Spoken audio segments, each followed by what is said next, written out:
What is going on today, you beautiful blessed boys and girls? Thanks so much for tuning into the channel. Today we got a really fun one. This was super fun to research, and I'm really excited to see what you guys think about this. Today we got the top 5, in my opinion, the most iconic and inspirational sports moments of all time. Now, I'm a pretty big sports guy, man. My whole life I grew up playing baseball, basketball, football, soccer, running cross country. Some of the best memories of my life came, when I was a young man. I remember me and my dad being at the 2004 St. Louis Cardinals, where Jim Edmonds hit this iconic home run walk-off in the 12th inning against the Houston Astros. I remember hugging my dad. It was in the 12th inning. They went to the World Series. We were jumping up and down, hugging strangers, having a great time. So I think sports is a cool thing, man. It bonds us all together. It gives us some really great memories, some things we can bond over. I think even in today's day and age, man, I think it replaces some of that old tribalism we had, several hundred years ago, man, and throughout human history, people were warring and clashing at each other. I think this allows us to get some of that out, man. I'm a lifelong Cardinal fan, grew up kind of, razzing the Cub fans until they finally won their title after 100 and some years. And I think it lets us give that kind of playful banter, man. So today I want to dig in with you guys and go with my top 5 most iconic and memorable sports moments of all time. Kind of break those down with you, see what you guys think. Be sure to smash that like button, drop a comment below, man. It really helps the channel out, and I appreciate you guys a lot. So let's dig into it. The first guy I want to highlight, man, and this guy, I remember being really young and being really inspired by him. This is Jim Abbott. I'm going to throw him up here, man. This dude was born with a disfigurement, only had one hand, and decided, you know what, I'm not going to let that stop me. Went on to pitch 10 seasons in Major League Baseball. He was the only pitcher to ever have one hand. There was actually one other player when I did some research. His name was Pete Gray, and he played for the St. Louis Browns back in 1945. He played a couple seasons. He also had one hand, but he was a position player. But Jim Abbott became the only player. He played 10 Major League Baseball seasons. The big highlight of his career came in 1993 when he threw a no-hitter with the New York Yankees against Cleveland. I mean, it was against Cleveland back then. They weren't that great, but still, major accomplishment, man, to throw a no-hitter, one of under, a few hundred guys at the time to have done it. And to kind of overcome all the things he did, it was such a magical moment and a really cool thing. As I researched Jim Abbott some more, I found out this guy is just full of inspiration, man. I'm going to throw up one of his coolest quotes up here on the screen. He says, "Never allow the circumstances of your life to become an excuse. People will allow you to do it, but I believe we have a personal obligation to make the most of the abilities we have." What a legend, man. Throughout this guy's career, he struck out 888 batters. He won an Olympic gold medal. He threw that no-hitter, and he inspired so many. So coming in number 5, that's Jim Abbott throwing that no-hitter with one hand back in 1993 versus Cleveland, and then really just the complete picture and his life after that, and how he just, I read he would dedicate his entire time off and off-season everything to going around and going to different children's hospitals and encouraging everybody to chase their dreams. That, just because he had a disfigurement, he was born a certain way, didn't mean he couldn't go to these elite levels, play in the big leagues 10 years, inspire millions of people. So I think it's a good lesson for any of us out there. So number 5, thank you, Mr. Jim Abbott. Number 4, we're going to a massive legend, and this guy was really awesome to research. This is Jesse Owens. I'm going to fire him up on the screen, or James Cleveland Owens. He was born in Alabama back in 1913. He was the youngest of 10 children, and actually his grandfather was a slave. So this guy came from, not great circumstances or whatnot, but he discovered at a really young age, and he had a really inspirational coach in about 6th or 7th grade that realized this guy has a real knack for running. He credits a lot of his success to that 6th and 7th grade coach who really helped him develop his skill set, and he really got into running. Well, the number 4 thing that's going to come is the 1936 Olympics. This guy went in essentially facing all of Hitler, Nazi Germany. There was a lot of buildup to this of Hitler at the time is, starting to preach and a lot of this propaganda saying, African Americans and nobody can defeat our runners. We're a superior race. We're going to win all these gold medals and all these titles. What was really cool to see what Jesse Owens did, he went there, he won 4 Olympic gold medals. He just basically absolutely annihilated the competition. He set world record after world record, and it was reported that Hitler actually even left. There was a big time deal back then that a lot of the papers were reporting on. Hitler kind of snubbed and walked off during the last ceremony, mumbling and making some excuses. It was a really big moment in sports. I think Jesse Owens is an iconic character. When Jesse Owens came back, it was such a big story in the U.S., and everybody had such a big, a lot of pride in it, but he still wasn't able to, use the same bathroom as a lot of people back then, and we often don't think of that. Some of the cool stories I read around this is one came from his wife that, he was at a parade and he came back and they still didn't have a lot of money. It was like, you go win gold medals, you might get a couple sponsorship deals and whatnot, but didn't have a lot of money. And, one man, actually a New York businessman, came up and gave him just a massive hug and said, what you've done for my children and my children's children is amazing. Handed him a bag, and they said Jesse was a very quiet man. He didn't really think much of it, just said thank you. Well, he went home and opened that bag and it had $10,000 worth of cash in it, which back then in 1936 is a ton of money. So it was really cool to research him, read a lot about his life. I think he really paved the way, for the Jackie Robinsons, for the Michael Jordans, LeBron James, all these guys that we see today. We take this stuff for granted, but back when he was running, all the adversity he would face going into those games and all the talk of, can he compete? Can African Americans compete in the same way? And he just completely demolished that with 4 gold medals, 3 world records in those 1936 games, and really set the tone that, there's no argument about it. This guy's the best. And to piss off Hitler's pretty cool too, man. Not many people in the world can say that they did that. So shout out to Jesse Owens. You are the man. He comes in at our number 4 spot. The number 3 spot, and this is a really popular movie, Miracle on Ice. Do you believe in miracles? The shout out, the call from the great Al Michaels. We're going to throw Al Michaels up here on the screen, man. This was just an absolutely legendary thing reading up to this. So the Soviet Union, they were 4-time defending gold medal champs.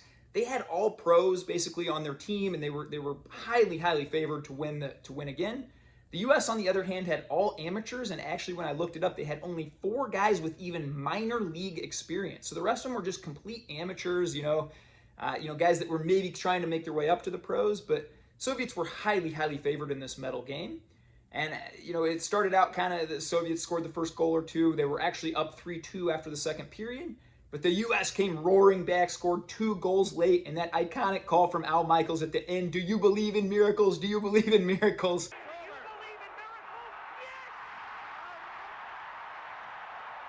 As they went on to win not only that game, but then defeat Finland in the gold medal game and win the gold medal in the 1980 Olympics. I think that brought a lot of pride, a lot of notoriety to hockey in our country, kind of made it a bigger sport. I know the movie's done really well, and it's really cool to see too.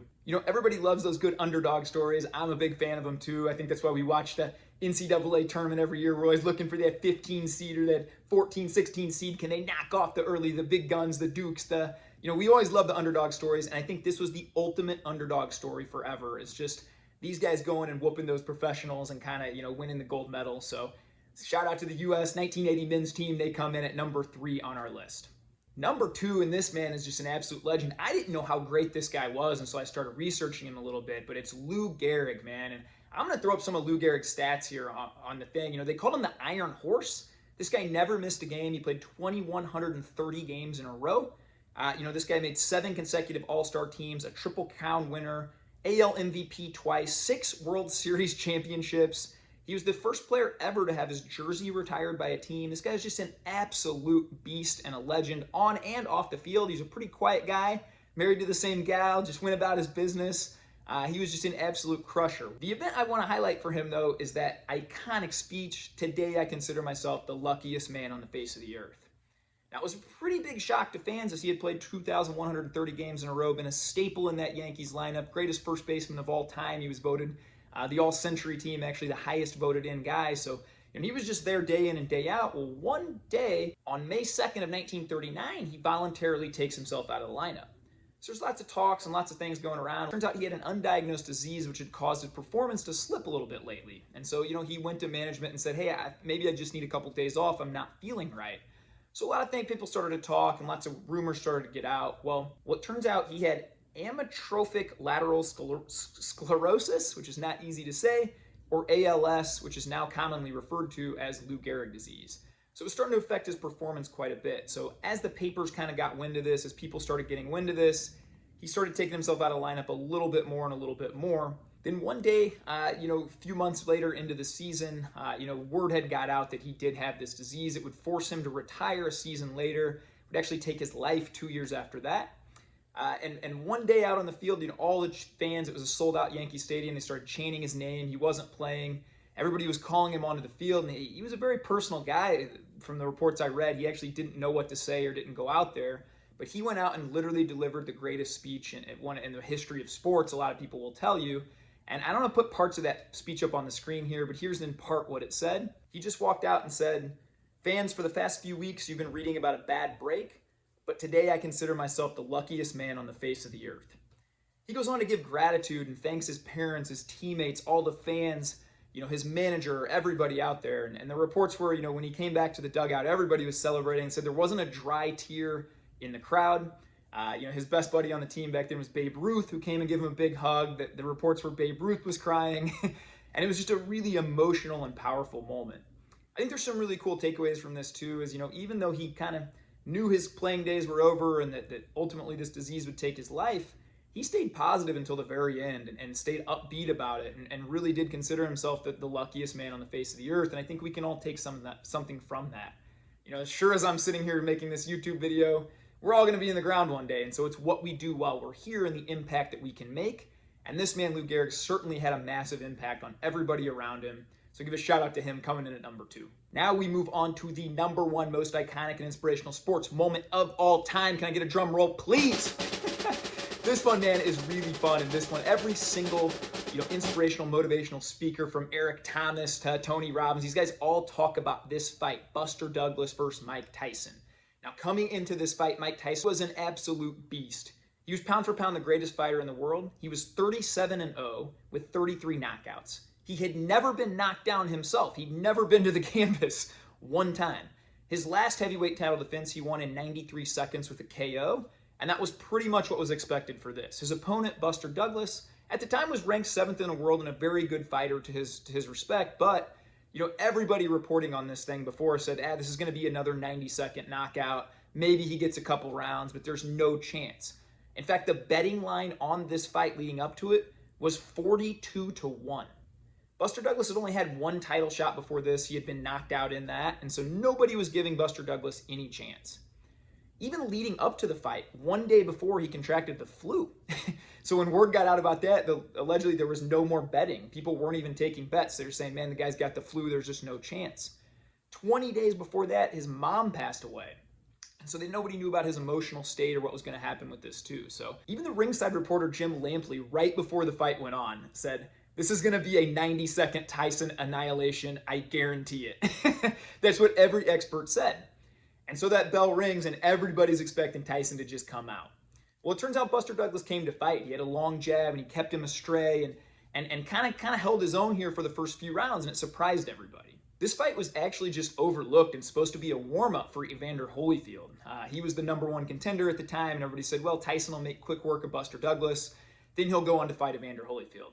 Now, if you're a boxing fan at all, or I remember being a boy and watching some of this, you can remember that iconic Tyson-Holyfield fight where Tyson bit his ear off, man. That was wild. Could do a whole new video about that. But we'll get back to the Buster Douglas fight here. So Douglas is holding his own through the first few rounds, and then in round 8, Tyson unleashes a massive uppercut with about 8-9 seconds left in the round. It knocks Buster Douglas to the ground. He goes down for the 1 count, the 2 count, the 3 count, and he gets saved by the bell. So there's a rule that if they can't make the 10 count, then he gets saved by the bell and he just gets to start the next round. Well, every announcer, everybody was saying, oh man, this is it. Tyson woke up. He's going to get this guy against the ropes. It's over now, And they were even saying, shout out to Buster Douglas. He made it 8 rounds full, the 9th round, no matter what happens. When I was watching this broadcast, the announcer said, well, no matter what happens in this 9th round, we got to give a shout out to Buster Douglas. He did a great job. He put out a great effort. It was over, right? Once he hit the canvas, Mike Tyson doesn't knock people out. And then he's just an absolute beast. If you go back and watch any of his knockouts, guys just don't get up and recover from this. Well, something happened in that corner, man. He's got 60 seconds, and he kind of, walks to the corner woozy. He comes out that 9th round just a beast, man, just fighting back still, and he ends up hitting Tyson a lot. And in that 10th round, man, somehow he finds the energy. He connects and knocks Mike Tyson out, puts him on the canvas for the first time in his career. The crowd goes absolutely insane. And Tyson does not get up. First time ever Mike Tyson's defeated. Everybody's going insane. They call it the biggest upset in boxing history, in sports history.